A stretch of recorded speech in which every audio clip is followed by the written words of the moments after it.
సుఖ వ్యాస సంవాదం. నాయనా, చదువులన్నీ పూర్తి చేశావు. చాలా ఆనందంగా ఉంది.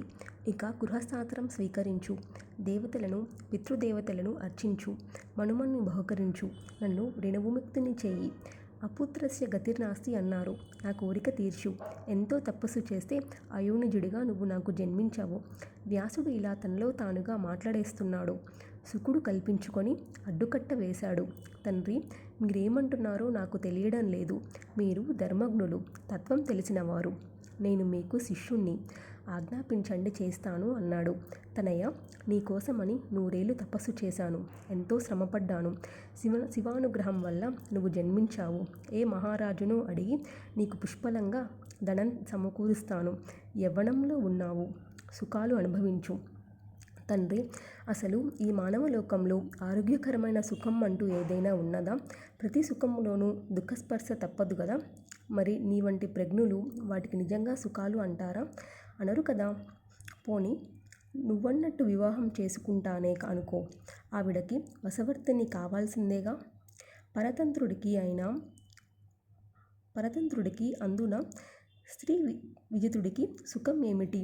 ఇనుప సంకెళ్లలోనూ కొయ్య బొమ్మల్లోనూ తగులుకున్నవాడికి ఒక్కప్పటికి కాకపోతే ఒక్కప్పటికైనా మోక్షం ఉంటుందేమో గాని, ధారపుత్ర రూపమైన సంసార బంధంలో ఇరుక్కున్నవాడు ఎప్పటికీ భయపడుతూనే ఉంటాడు. మలమూత్ర భరితమైన ఈ దేహం మీద జ్ఞానులకు కోరిక ఉండదు. పైగా నేను అయోనిజుణ్ణి. నాకు యోని విషయమైన కోరికలు ఎలా ఉంటాయి? ఎందుకు ఉంటాయి? అంతేకాదు తండ్రి, నాకు మరో జన్మంటూ ఉంటే అప్పుడు కూడా అయోనిజుడుగానే పుట్టాలనుకుంటున్నాను. అద్భుతమైన ఆత్మానందాన్ని విడిచిపెట్టి ఈ మలమూత్ర సంకెళ్ళు సుఖాలు నాకెందుకు? వ్యాసమహర్షి, వేదాలు అధ్యయనం చేశాను. అవి కర్మ మార్గాన్ని ఉపదేశిస్తున్నాయి. ఆ మార్గం హింసామయం. అదొక వైరుధ్యం. మరొకటి, బృహస్పతి కదా నాకు గురువు. ఆయన స్వయంగా సంసార సముద్రంలో మునిగినవాడు. ఆయన హృదయాన్ని మాయ అవిరించింది. నన్నెలా తరింపజేస్తాడు చెప్పు? రోగగ్రస్తుడైన వైద్యుడు మరొక రోగికి వైద్యం చేసినట్టు మోక్షార్థినైన నాకు అటువంటి బృహస్పతి గురువుగా ఉండడం వట్టి విడంబన, నటన. అందుకే ఆ గురువుకి నమస్కారం పెట్టి నీ దగ్గరికే వచ్చాను. సంసార స్పర్శం అంటే నాకు చచ్చే భయం. తత్వబోధ చేసి నువ్వే నన్ను కాపాడాలి. ఘోరమైన ఈ సంసారంలో పడి కొట్టుకోవడం మొదలు పెడితే ఇక దానికి అంతమంటూ ఉండదు. రేయింబవళ్ళు సూర్యుడిలా అవిశ్రాంతంగా పరిభ్రమించవలసిందే. ఆలోచించి చూస్తే ఈ సంసారంలో ఏ సుఖమూ లేదు. కానీ మూఢులు పేడలో పురుగులాగా అదే సుఖం అనుకుంటూ ఉంటారు. వేదశాస్త్రాలు చదివిన వారు సంసార పట్టులయ్యారంటే వారికన్నా మూర్ఖులుండరు. వాళ్ళకన్నా కుక్కలు, గుర్రాలు, పందులు నయం. దుర్లభమైన మానవ జన్మ ఎత్తి అత్యుత్తమ విద్యలైన వేదశాస్త్రాలను అధ్యయనం చేసి వచ్చి సంసారంలో పడాలంటే వాణ్ణి ఎవరూ రక్షించలేడు. ఇంకెవరు రక్షిస్తారు? వాడికింక ముక్తి ఉంటుందా? అటువంటి వాణ్ణి పండితుడు అని కీర్తించడం కన్నా అన్యాయము, ఆశ్చర్యము ఉందా? నా దృష్టిలో ఈ సంసార బంధంలో ఇరుక్కుని వాడే అసలైన పండితుడు, మేధావి, శాస్త్ర సారంగతుడు. బహుబంధాలను విడిపించుకోవడానికి పనికిరాని చదువే కాదు. దానికోసం శ్రమపడటం వృధా. గృహస్థాశ్రమం అంటున్నారే, ఈ గృహ శబ్దానికి అర్థం ఏమిటి? గృహ్ణాతి ఇతి గృహం. పురుషుణ్ణి వట్టి బంధిస్తుంది కనుక గృహం. అదొక చెరసాల. అందులో సుఖం ఏమిటి? తండ్రి, అదంటేనే నాకు భయం. పూర్వజన్మంలో పండితులై పుణ్యం చేసుకొని ఇప్పుడు మానవ జన్మ ఎత్తి మళ్ళీ బంధనాల్లో తెలిసి తగులుకుంటున్నారంటే వాళ్ళు ఎంత విధివించతులో కదా, ఎంత మధమత్తులో కదా. శుకుడు ప్రసంగం ప్రవాహంలా కొనసాగుతుంది. ఈసారి అడ్డుకట్ట వేయడం వ్యాసుడి వంతు అయ్యింది. గంభీరంగా బదులు పలికాడు. పుత్రక, గృహం బంధనాగారం కాదయ్యా. అది బంధన కారణం కూడా కాదు. మనసు అన్నిటికీ కారణం. అది గనక బంధరహితంగా ఉంటే గృహస్థాశ్రమంలో ఉండి మోక్షాన్ని పొందవచ్చు. న్యాయబద్ధంగా ధనం ఆర్జించి వేదోక్త విధులను ఆచరిస్తూ వాగ్నిమయం పాటిస్తూ శుచిగా జీవించేటైతే గృహస్థుడికి కూడా మోక్షం లభిస్తుంది. అతడు సంసారంలో ఉన్నప్పటికీ ముక్తుడే. బ్రహ్మచారి, వానప్రస్థుడు, సన్యాసి, మూడు ఆశ్రమాల వారు మధ్యాహ్నం అయ్యేసరికి గృహస్థుల్ని ఆశ్రయిస్తారు.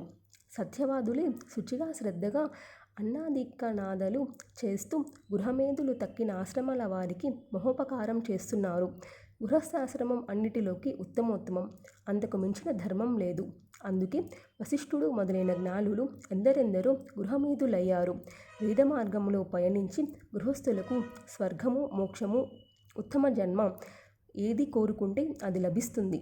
బిడ్డ, ధర్మవేత్తలు ఒక మాట చెప్పారు. ఒక ఆశ్రమం నుంచి ఒక ఆశ్రమానికి అధిరోహించాలి అని. నువ్వు బ్రహ్మచారి ఆశ్రమంలో ఉన్నావు. ఇప్పుడు గృహస్థాశ్రమంలోకి ప్రవేశించు. అటుపైన వానప్రస్థన్యాసుదులు. అంతేగాని ధుముక్కులు చెల్లవు. అందుచేత గార్హ పత్యాగ్నిని సముసాపించు. దేవతలను, పితృదేవతలను, మనుష్యులను ఆరాధనలు సంతృప్తిపరచు. పుత్రుణ్ణి పొంది అతన్ని గృహస్థులను చేసి వానప్రస్థానం స్వీకరించు.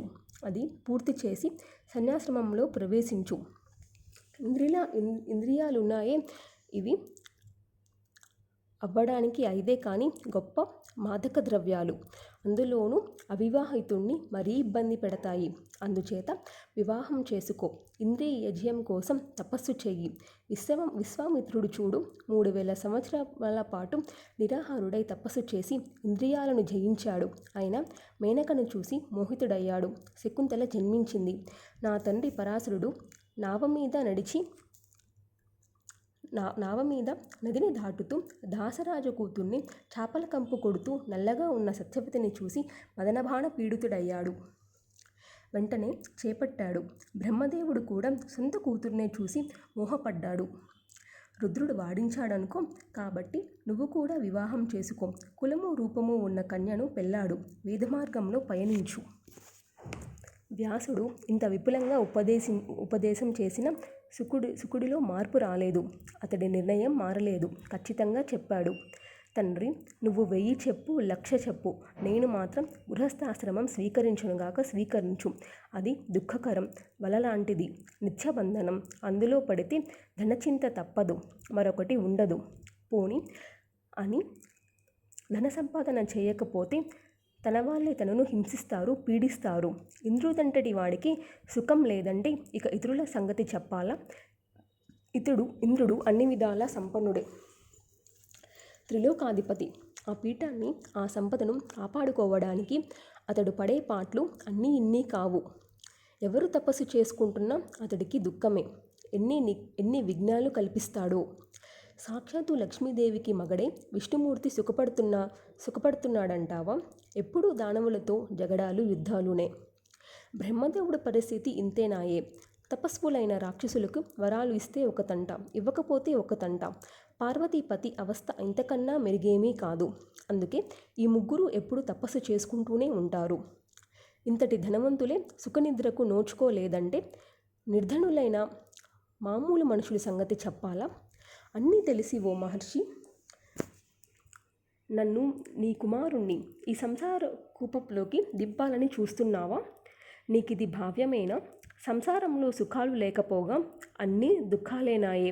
జన్మ దుఃఖం, జరా దుఃఖం, మరణ దుఃఖం, మలమూత్రాలు నిండిన గర్భవాసం చేయడం పునర్దుఃఖం. వీటన్నిటికన్నా మించిన దుఃఖం మరొకటి ఉంది. అది తృష్ణలోభ దుఃఖం. సంసార పోషణ కోసం ధన సహాయం కోరి పరుల దగ్గర చెయ్యి చాచడం మరణాన్ని మించిన దుఃఖం. ఇలా సంపాదించి జీవించే విప్రులు బుద్ధిబలం బొత్తిగా లేనివారు. వారి బతుకు దినదిన మరణం, రోజు చావే. ఇన్ని శాస్త్రాలు చదివి మహా విద్వాంసులై వెళ్ళి ధనవంతుల గుమ్మాల్లో నిలబడి వారిని స్తుతించడం, ఇది ఎంత చావు! ఇదంతా ఎందుకట? సంసార పోషణ కోసం సంసారమే లేకపోతే ఒక పొట్ట నింపుకోవడానికి ఇన్ని జైనాలు అవసరం లేదు కదా. హాయిగా అడవుల్లో పళ్ళు తింటూ నీళ్లతో పొట్ట నింపుకోవచ్చు. అందుచేత మరొకసారి మనవింపు చేసుకో. సంసారానికి నన్ను సర్వాత్మన విముక్తిని. యోగశాస్త్రం నేర్పు, జ్ఞానశాస్త్రం సుఖప్రదం. కర్మకాండ అంటే మాత్రం నాకు సుతారము గిట్టదు. జగన్మాత దయచేసి కర్మక్షయపోయనం ఉపదేశించు. వర్తమాన ప్రభర్త సంచిత కర్మలు 3 నశించే మార్గం తెలియజేయి. అంతేగాని నారీ బహుళ బంధాల్లోకి నన్ను నెట్టకు. జలజాక్షి అంటే అచ్చం జలగే. తెలియకుండా రక్తం పీల్చేస్తుంది. హావభావ చేష్టాలకు మూర్ఛితుడై మగాడు కానుకోలేడు.